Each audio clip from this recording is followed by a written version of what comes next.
Bonjour et merci Monsieur le Commissaire pour cet échange de vues lors duquel je souhaite revenir sur un sujet essentiel. Ce sujet, c'est celui de l'identité numérique européen et son avatar souhaité par la Commission européenne, le fameux portefeuille européen d'identité numérique. Plus ce projet de décennie numérique pour l'horizon 2030 avance et plus les craintes se font jour. D'autant plus qu'à la faveur de l'instauration du pass sanitaire européen, qui malheureusement va être reconduit jusqu'en juin 2023 sous prétexte de lutte contre la pandémie, on nous fait petit à petit rentrer de force dans un système de contrôle, de traçage, de limite, voire d'exclusion, pourtant contraire au principe de la liberté de circulation. Pour rappel, la liberté de circulation et de séjour des personnes dans l'Union a été instaurée par le traité de Maastricht en 1992 et constitue la pierre angulaire de la citoyenneté de l'Union. Je visitais récemment avec des collègues eurodéputés des professionnels du secteur de la technologie biométrique. L'avancement de ces technologies est effectivement impressionnant. Tout est prêt, comme le QR code associé avec la photo et le vaccin. Il n'y a plus qu'à choisir le support, implantation de puces ou appli sur téléphone.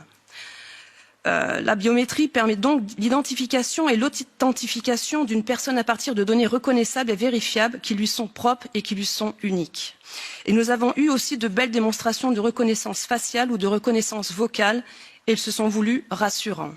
Mais on peut légitimement trouver cela effrayant quand ces technologies tombent dans les mains de gouvernements ou d'institutions mal intentionnées. C'est toute la problématique de ces passeports d'identification et de vérification qui nous font croire à des libertés retrouvées.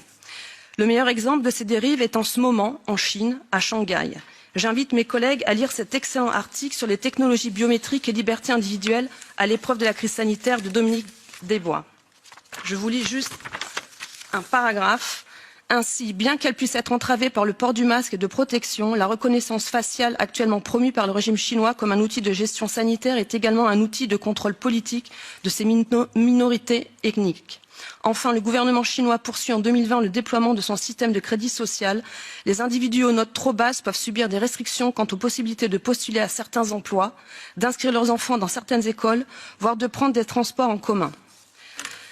Monsieur le Commissaire, pouvez-vous nous en dire plus pour nous rassurer surtout en nous confirmant que ce passeport sanitaire européen qui rentrera dans ce portefeuille européen d'identité numérique respectera les libertés individuelles de nos concitoyens et que l'Union européenne ne suit pas le modèle de contrôle social chinois?